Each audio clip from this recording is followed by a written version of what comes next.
petite question pour en revenir juste à ce que tu nous disais avant par rapport à ton effectif. Aux précédentes interviews, tu nous parlais qu'on t'avait proposé un joueur pour $2 000 et que tu avais refusé. C'est un joueur que tu pourrais prendre cette fois dans ton effectif? C'est Pour la saison prochaine ou pour les playoffs? Pour la saison prochaine, non. Non, parce que normalement c'est un joueur à $15 000. Ok, et donc il va pas commencer la saison, il va pas accepter dès le début de la saison un contrat à $2 000. Ce qui est intéressant dans ce que tu dis, Randall, je trouve, c'est qu'au final, même si demain on te donnait une superstar à l'échelle de la SBL, en fait, il ne fonctionnerait pas forcément dans ton équipe parce que tu es quelqu'un qui est très meneur d'hommes, dans le noyau, on va, si je puis dire, à la guerre ensemble. Et est-ce que toi, tu arriverais ou tu voudrais en fait pouvoir essayer d'intégrer un joueur qui est comme ça fort ou non? C'est pour ça que je me suis permis avant de te dire, est-ce que ces joueurs que tu as cités quand tu as fait le comparatif entre tes joueurs et par exemple les joueurs de Vevey, en te demandant si tes joueurs auraient leur place à Vevey, c'est pour ça que je me suis permis de te demander, est-ce que les joueurs de Vevey auraient leur place dans ton effectif, sachant que tu as une démarche particulière, je veux dire, c'est pas forcément... Non, mais Vevey, je pense, parce que je pense foncièrement que Vevey, ils sont dans les mêmes valeurs que nous. Ok. Ils sont pas du tout dans les valeurs de Massagno. Ok. Jonathan Dubin est incroyable. Et Jonathan Dubin, ça reste le facteur. Alors, ils ont fait très fort avec leur backcourt. Mais Jonathan Dubin reste le facteur X de cette équipe. C'est celui qui, au bout d'un moment, va rameuter les troupes et donner l'exemple. Donner l'exemple. Parce que le poste 4, il rechigne un petit peu à aller dinailler très fort sur le renversement. Ben regardez, moi je vais montrer des vidéos, pas que de nous, mais regardez Arnaud Couture, regardez Jonathan Dubin. Comme quand il s'agit de gagner, ils sont prêts à dinailler, à contester le renversement jusqu'à mi-terrain. Donc, c'est pas ce qu'il y a de plus flashy, mais c'est ce qui tue. C'est ce qui tue. Et c'est ce qui manque à Massagno. Alors, est-ce que pendant les playoffs, Marc Omladjan sera prêt à aller à contester, ou alors est-ce qu'ils vont continuer de verrouiller la raquette et voilà, sachant qu'ils ont, eux, un potentiel offensif qui est énorme. Mais de manière chiffrée, ils ont à peine une meilleure défense que nous. Et c'est ça qui risque de les péjorer. Maintenant, quand tu as coaché des superstars, au niveau suisse, j'en ai eu quelques-unes. Je pense que faire cohabiter Moa Boukar et Dusan Mladjan, et avec un management de club, j'ai envie de dire, assez particulier pour être voilà. On a réussi. J'allais dire, ça a été réussi. On a fait le triplé et il me restera toujours en travers la gorge le fait qu'on ait choisi 2 joueurs à ma place la 2e année, alors que je sais que le joueur que j'avais choisi, je me souviendrai toujours du joueur que il s'appelle Austin Dufaux, il joue plus, c'est un poste 4, dominant en Tchéquie au niveau du rebond, meilleur shooter à 3 points, meilleure évaluation du championnat. On a prétexté qu'il demandait un billet d'avion pour sa femme, pour me dire qu'on prenait un joueur italien qu'on a coupé après 7 matchs parce qu'il avait des gros problèmes extra-basket. Et ça nous a grillé un joker de joueurs étrangers et on n'a pas pu faire Austin Dufaux. Et avec Austin Dufaux, je mets mes 2 mains à couper pour gagner le championnat. Il était où ce joueur, Il était en Tchéquie, mais le club ne le payait plus. Donc meilleur rebondeur du championnat tchèque, quand on sait la configuration du jeu tchèque avec les 2 frères Benda internationaux, qui étaient des gros rebondeurs, y compris un des 2 a fini à Nymburk, donc en Euroleague. Être meilleur rebondeur de ce championnat-là et meilleur shooter à 3 points, meilleure évaluation, ça parle. Alors après, moi j'ai dit au président, mais le billet d'avion Prague-Milan, je veux bien le payer de ma poche, c'est pas le problème. Mais non, en sous-marin, on avait déjà fait un move. Il y avait déjà un move qui avait été placé. Hyper intéressant. Merci pour cette petite... Raison pour laquelle, après... Alors je fais une petite parenthèse. Raison pour laquelle, après Lugano, quand j'ai été en discussion ici, j'ai tout de suite demandé à mon président quel type de président il était. Pour savoir s'il s'immisçait dans le sportif, dans la technique, parce que plus jamais plus jamais. J'espère finir ma carrière aux Foxes, mais si ça ne devait pas être le cas, ou s'il devait y avoir un changement de cap au niveau de la présidence des dirigeants comme ça, on ne choisira jamais un joueur à ma place. Ouais, tout à fait. Je pense que tu as largement raison, effectivement. Ah, je peux comprendre, hein, tu connais ton effectif, tu connais ton vestiaire. C'est compliqué quand même. Bon, après, ce qui est difficile, c'est que c'est une personne qui est en dessus. Mais il vient, il te dépose un nouveau joueur comme ça dans ton effectif. En général, le joueur, c'est lui qui l'a choisi et c'est mieux qu'il joue. Ouais. C'est compliqué. Oui, exactement. C'est compliqué. Ouais, puis à Dijon, je peux écrire un livre sur les dessous, sur les intérêts qu'avait un manager général ou comme ça. Là, on est dans quelque chose d'encore beaucoup plus grand qu'en Suisse. T'es déjà dans le championnat français, là, je pense que ça dépasse un peu. Ah, mais on rentre tellement par la petite porte et on est tellement. Mais Dijon, c'est 15 épisodes du podcast. C'est du délire. La saison 2, la saison 3. On y réfléchira. On fait la Côte d'Ivoire, allez. On y réfléchira. Pendant qu'on y est. Incroyable. Petite parenthèse, la Côte d'Ivoire, ça... Belle expérience. Voilà, ce que je voulais te demander. Belle expérience, des joueurs juste incroyables. Ouais, le basket africain. Exceptionnel. Il y a tellement de talent, il y a tellement d'énergie, il y a tellement... c'est pas pour rien que... Pourtant, Joel Embiid change de nationalité. Non, c'est ça que je trouve dingue, parce qu'ils sont beaucoup à le faire. Alors nous, je suis congolais d'origine, on a réussi à garder Jonathan Kuminga. Mais c'est vrai que la plupart, ils finissent tous par changer quand même de nationalité. Donc je me demandais, toi qui as été... pardon, une petite parenthèse. Il faut, c'est important, ce sujet. C'est le même problème qu'ici. Donnez-leur des terrains. Donnez-leur des terrains. On parlait le premier épisode, on parlait des infrastructures et puis des entraîneurs. Donnez-leur des terrains. Donnez-leur des entraîneurs et puis le continent africain, ça va être... Il y en a des joueurs.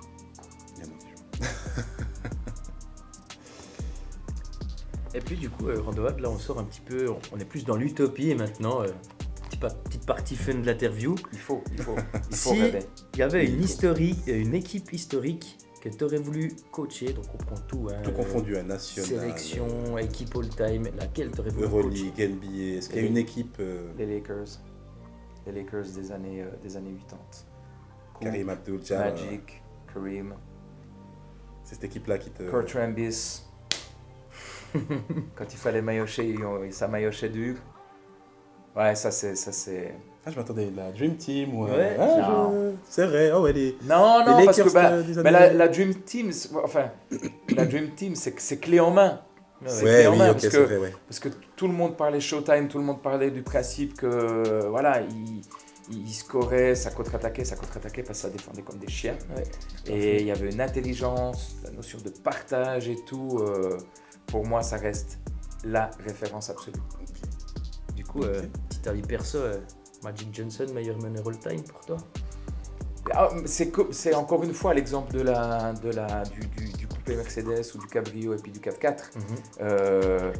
Kyrie, exceptionnel, complètement, tellement différent.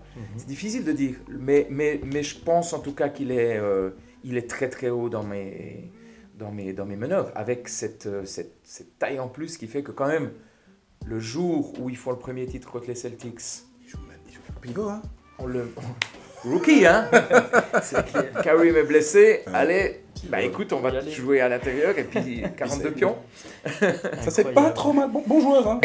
Pas trop On dit un mal. bon joueur. Petit joueur. Mais après, ce qui est aussi toujours difficile de comparer dans ces époques, c'est que Magic Johnson a été bon à son époque. Je ne sais pas forcément ce que ça donnerait aujourd'hui. Aujourd'hui, on a Stephen Curry qui est très bon actuellement. Je ne suis pas certain qu'il aurait eu autant de shoots ouverts dans les années 80-90 aussi. Donc, ils sont aussi bons, je pense, dans leur Ouais, époque y en a- avec y en a un. l'évolution du basket. Oui, mais il y en a un qui avait une propension à passer la balle, puis il y en a un qui a quand même une propension à la shooter. Ah, shooter, Donc, ouais. on Après, sait- Curry, si je me trompe pas, non, c'est pas Gilbert Arenas. Il y a Isaiah Williams qui a dit quelque chose d'intéressant, qui a dit qu'en fait, pour lui, c'était pas Curry le meneur des Warriors, mais que c'était Draymond Green. Mais bon, mais ça, j'ai eu de la peine à le contredire. Je te dis franchement, j'ai eu de la peine à le contredire. Des fois, moi, je parle du point forward. C'est vraiment... Non, pour moi, Curry, je le classe pas dans la catégorie des meneurs. Les meneurs, c'est compliqué, hein, ouais. Je peux l'entendre. Et du coup, est-ce que tu aurais un coach qui t'a inspiré, un modèle en tant que coach? On peut même imaginer dépasser le basket. Dépasser le basket, ouais. Est-ce qu'il y a un coach, je sais pas, t'as regardé d'autres sports et il t'a animé, il t'a inspiré? Il y en a beaucoup. Je pense quand même que Coach K, c'est la référence. C'est la référence parce qu'il couvre tout sous des airs extrêmement presque militaires, hein. Très très très humain, très proche des joueurs. Popovic, il y a quand même une forme de génie, hein, à sortir le meilleur parce que il a fait une dynastie avec, alors oui, Tim Duncan est un joueur exceptionnel, mais il n'y en a pas beaucoup qui auraient cru à ce point en Manu Ginobili, en Tony Parker, parce que Tony Parker non plus, il a de la chute, hein. C'est juste se rappeler que c'était... et puis... sur LeBron. Bruce Bowen avait l'image d'un très fort américain pour la Pro A parce que défenseur exceptionnel. Bruce Bowen finit champion NBA avec... donc voilà. Après, oui, il y a des coachs dans d'autres sports, mais voilà, Obradovic, c'est exceptionnel, mais il a eu des joueurs exceptionnels. Après, c'est des coachs qui se sont construits. Et puis, ce qu'il faut savoir aussi, c'est que moi, Laurent Sierra m'a dit, avec Obradovic, j'ai craché du sang. Donc, on n'a pas idée du degré d'exigence, mais qui n'est pas implémentable dans notre championnat, parce que le jour où je fais cracher du sang à un joueur, j'ai fini, quoi. J'ai fini. Et du coup, parce que je trouve intéressant ce que tu as dit sur Popovic, par rapport au fait de faire grandir ses joueurs, puis même des joueurs sortis un petit peu de nulle part, un Erik Spoelstra, qui n'a pas forcément exceptionnel. Ouais, voilà, il entre aussi bien dans ce... Mais une grande intelligence et non. Une connaissance de ses joueurs qui est vraiment... Il a une connaissance... Non, exceptionnel. Je vais juste voir où c'est que tu le situais, parce que c'est peut-être pas autant de titres ou de grandeur que Popovic, mais... Non, mais puis après ce qui est intéressant aussi avec un Popovic, c'est qu'il a des disciples, hein, que ce soit Budenholzer, que ce soit... j'ai oublié le nom de la jeune fille. T'as un arbre qui est fait, t'as plein de coachs actuels ou d'assistants qui descendent directement de Popovic. C'est quand même aussi Steve Kerr, hein. Ouais. C'est quand même aussi la vocation d'un coach que de pas juste tirer la couverture à lui, mais c'est mon impopulaire opinion, on dira dans le basket. Susciter des vocations. Lis son livre, lis sa biographie. Ok. Tu vas découvrir. Alors je sais qu'il a eu une vie. D'ailleurs, il y a eu dans le petit Netflix de Jordan, on a un petit passage sur Kerr où on apprend aussi malheureusement tout ce qui lui est arrivé. Je savais pas. C'est vrai qu'il a eu une vraie vie. Mais après, ouais, moi j'ai un peu de... Je comparerais pas non plus ça à ce que tu disais par rapport à la Dream Team, mais ouais, c'est un petit peu mon impopulaire. L'histoire de la clé en main, l'équipe clé en main. C'est un petit peu ça. C'était qui l'intérieur hyper dominant quand ils ont gagné le premier titre? Ouais, tu regardes pas. Hein? Il a quand même développé un jeu. Un argument, tu fous en l'air tout. Désolé. Encore on voit l'expérience. Non, mais c'est vrai que. Tout à fait. On a un argument, tu me. Puis on arrive gentiment à la fin, avant de passer à la petite partie fun, là, le in and out comme on a appelé ça. On avait une dernière question, question un peu piquante par rapport à la première partie de l'interview. Parce qu'on avait pas mal de retours ici des gens d'extérieur et c'est quelque chose qui nous a été un petit peu posé par le public qui en vient, on va dire. Donc on va se permettre de te poser cette question. Est-ce que tu te verrais, donc là tu as dit que tu aimerais bien finir ta carrière au Foxys, est-ce que dans un futur assez éloigné, tu te verrais tout d'un coup travailler pour la fédération, afin de changer les choses et de les améliorer? Ou c'est quelque chose qui ne t'intéresse pas du tout? Toi, tu es un gars du parquet. plus qu'un homme de bureau. Ah, je ne suis pas un homme de bureau. On m'a proposé d'autres boulots beaucoup plus administratifs. C'est pathologique, l'administratif pour moi. Donc, ça serait de toute façon lié au terrain. Je ne ferme aucune porte. Faire bouger les choses, j'ai bon espoir que les choses bougent. Continue de bouger parce qu'il faut pas tout enlever à l'ancienne gouvernance. Ouais. Il y a quand même, Non, alors, on tombe vraiment sur personne. Non. C'est Mais- par rapport aux premières interviews qu'on a eues et tout. C'est vrai qu'il il a émané beaucoup d'idées de ta part et puis les gens ont trouvé vraiment ça intéressant. Puis c'est vraiment ce qui en est ressorti. Mais moi j'ai eu ça- beaucoup cette question. Mais Mais est-ce ça, c'est que dans sa suite, il le souhaiterait- fameux livre blanc dont je parlais. Ça, c'est du terrain aussi. Hein. C'est pas juste écrire un livre blanc puis après, ok, qui va au charbon. Moi, là, quand j'entends notre vice-présidente qui m'appelle aujourd'hui puis qui me dit oui, la ville de Lausanne pourrait rentrer en matière pour la construction d'une salle, mais c'est à nous de la faire sponsoriser. Je suis désolé. C'est compliqué. Je suis désolé. J'attends. Ok. Je veux bien que. Alors là, je lance un gros pavé dans la mare. Hein, je ne vais pas faire que des amis. Mais je veux bien qu'il y ait des sponsors énormes, avec une capacité énorme, qui contribuent largement à la construction de la Vaudoise Arena et puis du stade de la Tuilière. Mais C'est pas comme ça que c'est censé se passer. oui, et puis s'il y a une vraie volonté politique, est-ce qu'il n'y a pas assez d'espace autour de la Tuilière pour dire bah, on profite de mettre quelques mètres cubes de béton en plus et puis on fait une salle basket-volley? Tout à fait. Bref. Je vois. Et là, je sais que je ne vais pas me faire de... Parce qu'il y a des amis à qui je fais allusion. Et je sais que je ne vais pas m'en faire des ennemis. Mais il y a un moment, il faut quand même faire un tout petit peu son introspection et puis se dire, mais finalement, un outil de travail pour le basket, quand on connaît la popularité du basket, et j'en reviens à ces gamins qui tapent à la porte des clubs et puis qui ne trouvent pas. Ouais, tout à fait. Donc là, on se pose la question si on va ouvrir à un mouvement féminin, parce qu'on a aussi beaucoup de demandes. Et puis notre première préoccupation, c'est, oui, mais on n'a pas assez de salles. C'est terrible. C'est comme dingue. Ouais. Donc, il faut juste être cohérent. Les salles de gym où je suis allé voir je l'appelle mon petit dernier, c'est mon beau-fils, mais qui fait son premier tournoi à Prilly, et puis je vois la proximité des murs, U12, hein. Puis je me dis non, ça a mal fini. Et effectivement, ça a mal fini. Il y a un gamin qui s'est cassé le poignet. Et puis après, on me dit ah, mais tu sais, c'est là que la Ligue B féminine joue. C'est du délire. C'est fou. C'est du délire. C'est quand même dingue. Donc, Mais est-ce que du coup, peut-être que c'est peut-être très utopique, mais est-ce que du coup, il faudrait pas garder avec tous ces sponsors et puis faire quelque chose? c'est toujours une question d'affinité.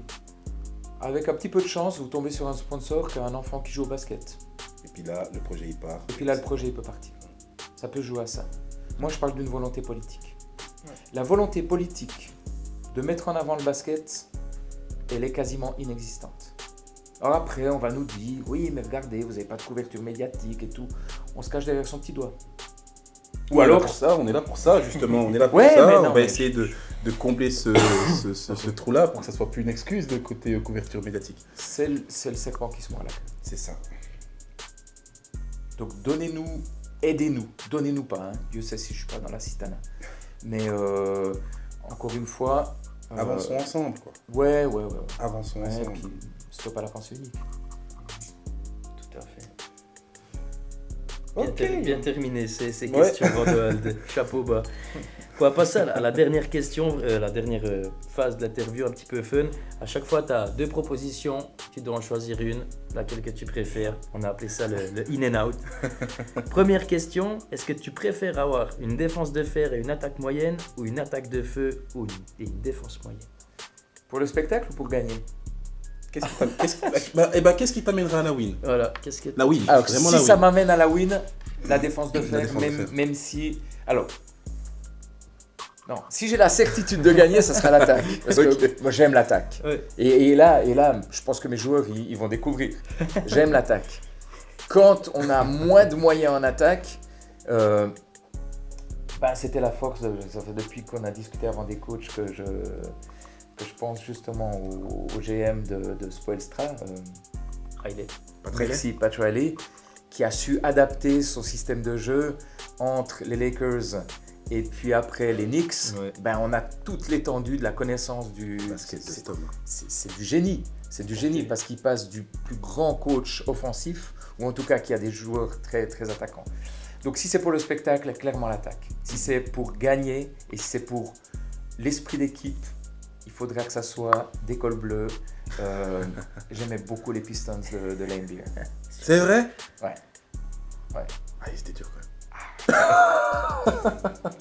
Mais quand Brian Colon pleure tout le match, Brian, Oh là là. dédicace, elles sont où les caméras, dédicace Brian. Et puis qu'il me dit à la fin du match, vous tapez. Je dis, mais non, Brian. Et Zine, on a eu la discussion en plein match avec Robert. Il me dit, ouais, non, mais pas dans le basket suisse. Mais comment... Ouais. Ouais, merci. comment est-ce qu'on peut partir du principe que le basket suisse va progresser si, à la moindre touchée, voilà. Bref, je préfère l'attaque à la défense. Ok. Désolé d'avoir ouvert tous ces petits Non, mots. pas de soucis. On a des Petite dédicace. Trop fort. Deuxième question. Plutôt, et ça, t'as connu les deux, plutôt un titre en Liga ou une promotion en Liga? Qu'est-ce que pour toi tu trouves le plus beau? Le titre quand même. Le titre quand même. Le titre quand même. Les promotions, c'est toujours des moments très très forts. Les deux, on sait en commun que le soir même, T'es dans les étoiles. non, Ah, justement pas. après un titre, le soir même, t'es où? Quand on a vécu la promotion après la 3e année, on l'avait déjà acquise sur le sportivement parlant, Sur la le première papier. et la 2e année à Lausanne. Mais la 3e année, quand le président de l'époque s'est engagé à ce qu'on monte, je suis rentré dans mes quartiers. Oui, je me suis fumé un cigare, seul, sur ma terrasse. J'ai J'ai eu le ouvert temps de une réfléchir. bonne bouteille de Sauterne, mais j'avais déjà mon petit calepin où j'essayais de décrire la configuration en fonction de nos moyens de la saison d'après. Donc, et vous prenez la première interview, enfin pas la première interview, mais l'interview d'après le premier titre à Boncourt. Je dis, excusez mon français, mais c'est maintenant que les emmerdes commencent. Donc C'était attendu en fait. Ouais, et puis justement, je sais qu'à partir de là, tout va devenir plus compliqué, tout va devenir moins innocent. Donc, mais quand même, le Graal, c'est le titre.